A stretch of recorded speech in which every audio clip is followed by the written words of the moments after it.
動画をご覧いただきありがとうございます。この動画ではオーロラフィルムラボという55種類のフィルムから厳選した12のフィルムの色を組み合わせて自分だけの色を作るグレーディングツールのアップデート内容についてご説明していきます。1ヶ月ほど前にこちらのツールをリリースして幸いなことにたくさんの方にご利用いただいています。その中で様々なフィードバックをいただき改善した内容をこの動画ではお伝えしていきます。アップデートした内容は主にこちらの4点です。1つ目はスキントーンの改善です。オーロラフィルムラボでは色の濃度、つまりデンシティを高めて絵に重みを持たせる設計になっているのですが、一部のカメラデータにおいて肌周りも一緒に上がってしまい、顔が赤みを帯びた見た目になってしまうというフィードバックをいただきました。それらを改善するためにスキントーンを調整するノードを新たに追加しました。2つ目はハレーションノードです。以前のバージョンでは1つだったものをもう1つ追加して2パターンの中から選んでいただけるようにしました。3つ目はカラースペースです。レック709シーンからレック709ガンマ 2.4 に変更し、それに伴う調整を行いました。YouTube など実際の視聴環境の標準で多く用いられているガンマ 2.4 をデフォルトにすることで、グレーディング中に見ている色と視聴者に届く色がより正確に一致するようにアップデートしています。そして最後の4点目が Windows 11で発生していた起動時の問題の修正です。Windows 11など特定のバージョンにおいて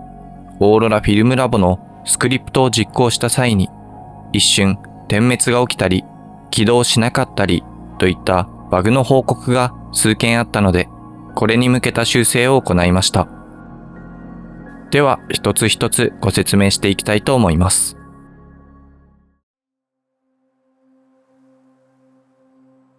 オーロラフィルムラボバージョン 1.1 をダウンロードしていただくと、このようなフォルダ構成のファイルが見つかると思います。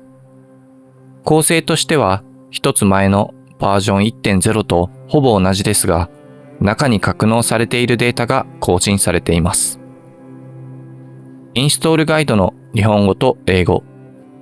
そしてスクリプトがバージョン 1.1 に更新したものを含め3つ入っています。こちらの RAT については今回更新を行っていないのでそのままで大丈夫です。そしてパワーグレードについては先ほど申し上げたスキントーンの調整などが入っているので、こちらのアップデートのやり方もこの後ご説明していきます。まずはスクリプトの更新からしていきましょう。Mac ユーザーの方はインストールガイドのこちらのパスを、Windows ユーザーの方はこちらのパスをコピーしておいてください。また Mac の中で App Store から購入されている方はこちらのパスを、無償版の DaVinci Resolve をダウンロードされている方はこちらのパスをコピーするようにしてください。私は MacOS 版なのでこちらをコピーします。コピーし終えたらFinder を選択した状態で移動からフォルダへ移動を選択します。こちらに先ほどコピーしたパスを貼り付けてください。するとスクリプトの収納先が表示されます。ここに先ほどのバージョン 1.1 のフォルダーのスクリプトの中から3つのスクリプトをコピーして貼り付けてください。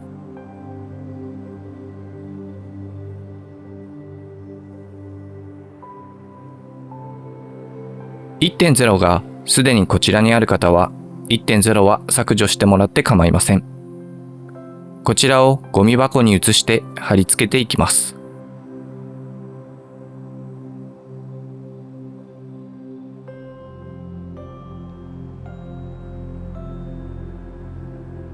以上でスクリプトの配置は完了です。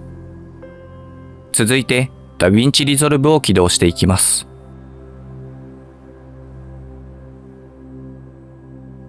ダヴィンチリゾルブが起動されたら、まずはカラースペースの設定から行っていきます。メニューバーの上のファイルからプロジェクト設定、この中からカラーマネジメントを選択します。こちらのタイムラインカラースペースを REC709 ガンマ 2.4、出力カラースペースも同じく REC709 ガンマ 2.4 を選択します。以上で設定は完了です。RAT についてはバージョン 1.0 からアップデートがありませんので、そのままで大丈夫ですが、今回から購入されたという方は、下に出ている Open RAT フォルダを選択します。すると、ダヴィンチに読み込まれている RAT の格納先が表示されるので、こちらの中にバージョン 1.0 の RAT をフォルダごとコピーしてください。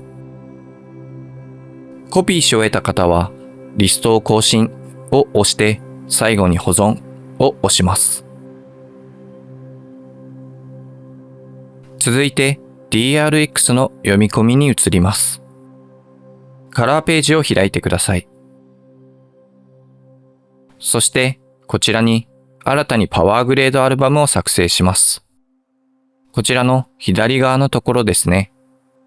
右クリックをしてパワーグレードアルバムを作成します。ダブルクリックして私はオーロラバージョン 1.1 という名前を付けました。こちらのフォルダーの中で右クリックをしてインポートを選択します。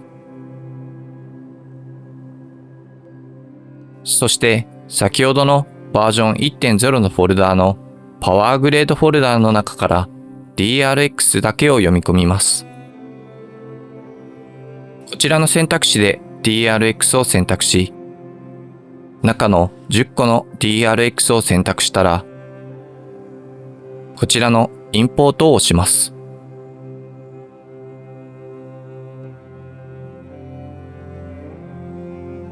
すると、オーロラバージョン 1.1 の DRX の読み込みが完了しました。1.1 では文字がパープルに変わっています。以上でアップデートに伴う作業は終了になります。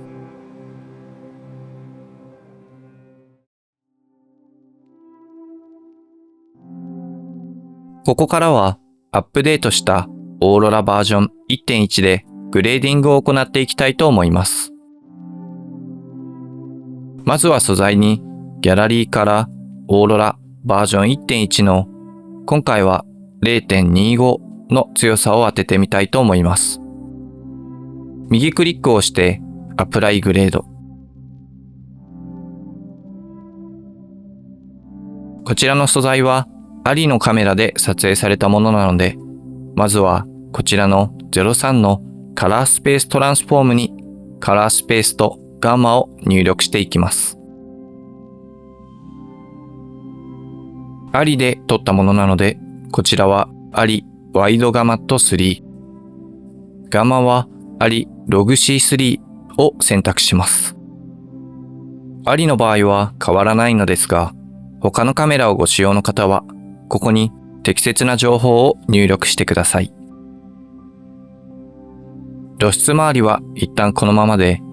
こちらの06のスキントーンが今回のアップデートで追加されたノードになります。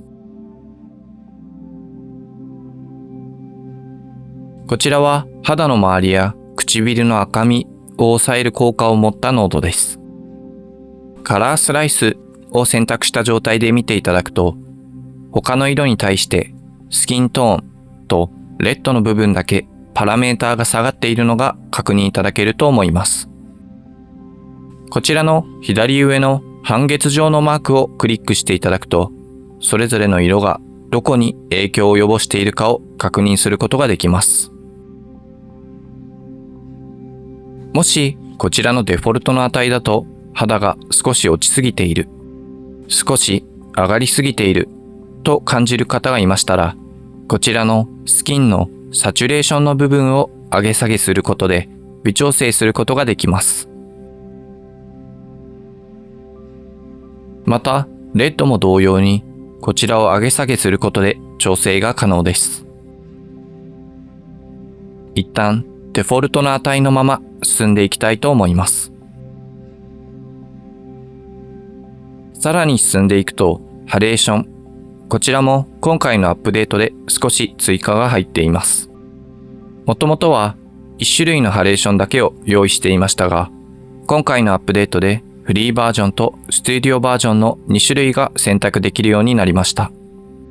こちらのフリーバージョンはオーロラフィルムラボバージョン 1.0 と同じものになります。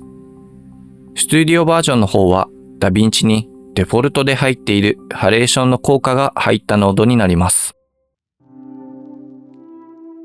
これらのパラメータの数値を調整することで適用範囲や強さ、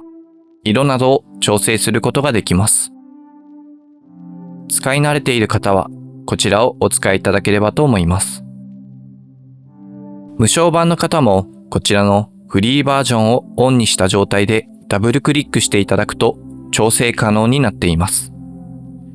開いた状態でカーブスの部分を開いてみてください。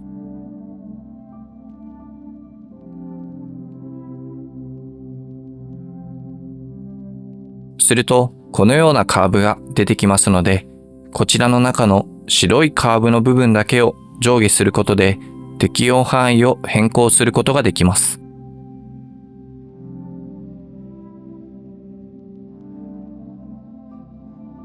例えばデフォルトですと、ちょっと空の青みにもハレーションがかかってしまっているんですが、これらを動かすことで青を戻すこともできます。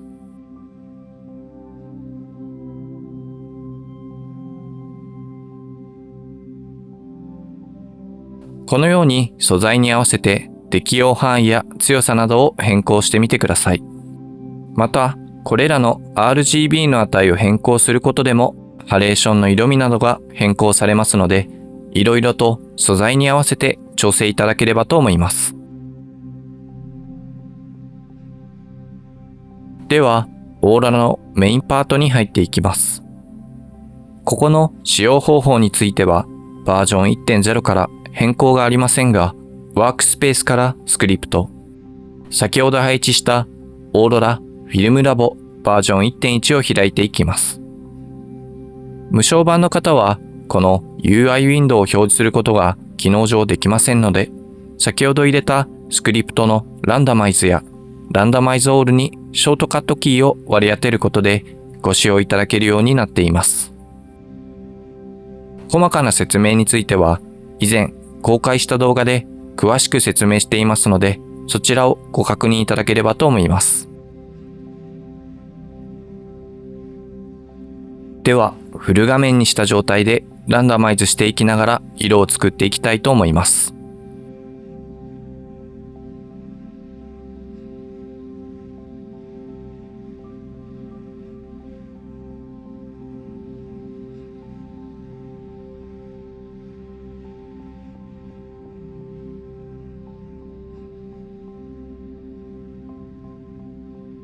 はい。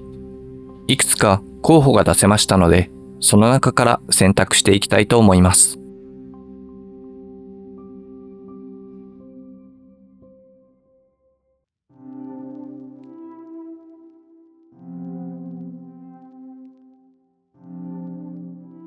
今回はこちら3番のものをアプライしていきたいと思います。こういった形のシンプルなグレーディングに仕上げてみました。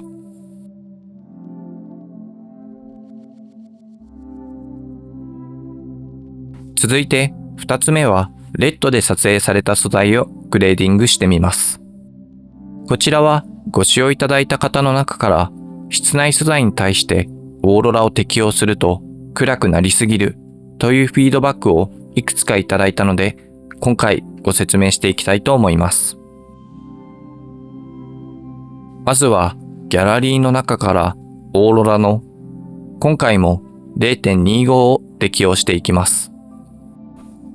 カラースペース変換はレッドで撮影された素材なので、レッド、ワイドガマット RGB。ガンマはレッド、Log3G10 を選択します。この状態ですと確かに暗すぎるので、ここでは08のハイソフトをオフにしてみたいと思います。この素材は屋外のようにハイライト部分が大きく飛んでいる素材ではないので、このようにオフにしてみます。これでもまだ少し暗いですね。そしたら後半部分にあるハイソフト2についてもオフにしてみましょう。かなり明るさは戻ってきました。しかしもう少し上げたいという際には、このノードの明るさを少し上げ下げして調整することも可能です。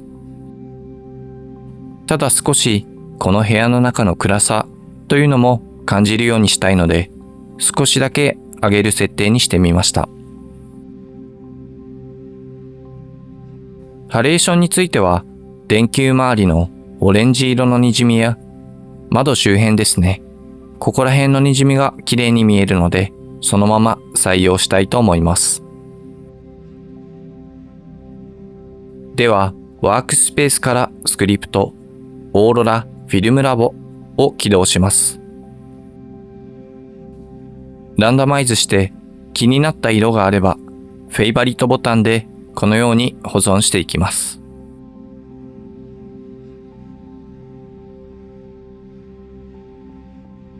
フル画面にしても確認することができます。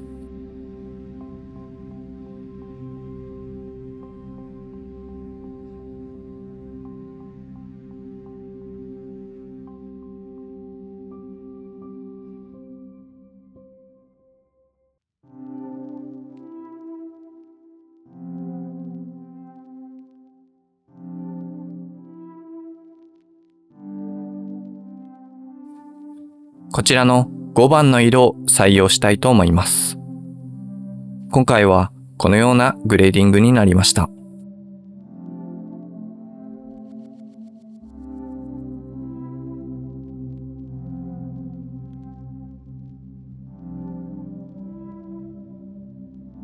3つ目の素材も室内で撮影された素材に対してグレーディングを行っていこうと思います。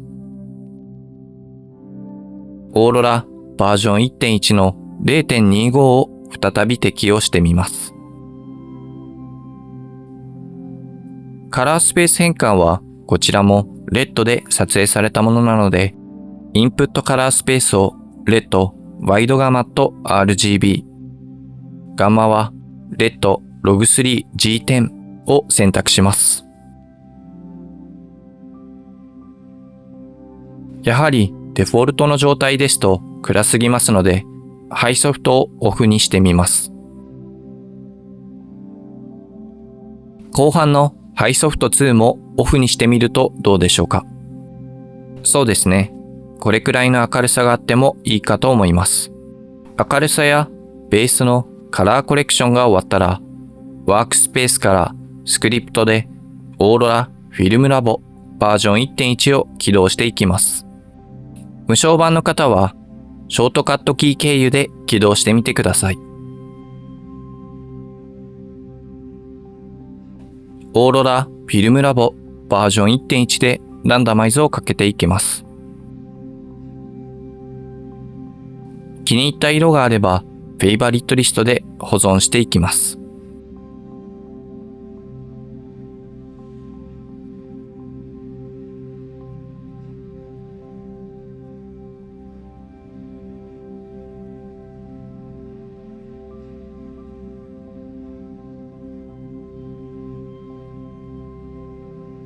候補が溜まってきたら、リストアップしたものの中から最適なものを選んでいきます。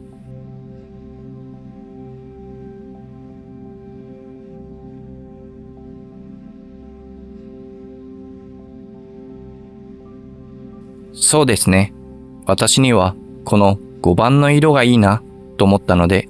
選んだ状態でアプライを選択します。最終的に色の濃さを微調整したい場合は、この27のポストサチュレーションで上げ下げすることで最終の調整も可能になっています。このような仕上がりになりました。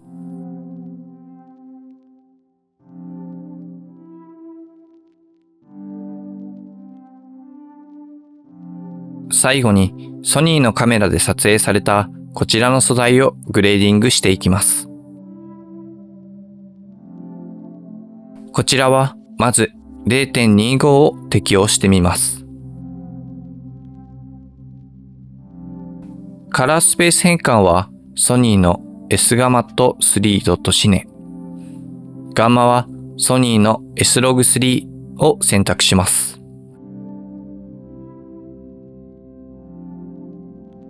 こちらは 0.25 ですと少し色が濃すぎるように感じます。後半のポストサチュレーションをオフにしたとしても濃すぎますね。ここは思い切って濃度の低い TRX を採用しています。例えば 0.1 の TRX を適用した状態で再びカラースペース変換を行っていきます。そうですね。0.1 にした状態でポストサチュレーションをオフにすると、これくらいの濃度の中で調整するのが良いのではないかと思います。明るさやベースとなるカラーコレクションが終わったら、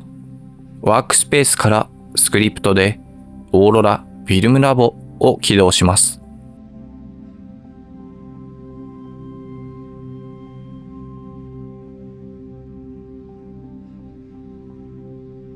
ランダマイズをして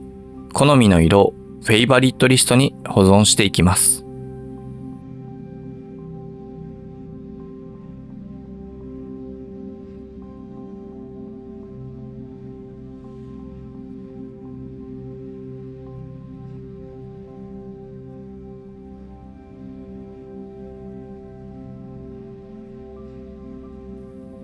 そうですね。今回はこの4番の色味を採用してみます。そしてまた濃さの調整が必要であれば、先ほどのように27のポストサチュレーションの値、こちらのバーを上下させることで調整が可能になっています。少しだけデフォルト値より薄くしてみました。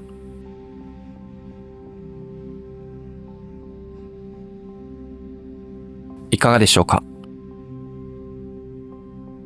以上がオーロラフィルムラボバージョン 1.1 のアップデートとグレーディングサンプルのご紹介でした。今後もより良い体験に向けてアップデートを続けていきますので、ぜひ何かご意見やフィードバック等がありましたら、コメント欄やメール等でお知らせいただけましたら幸いです。最後までご視聴いただきありがとうございました。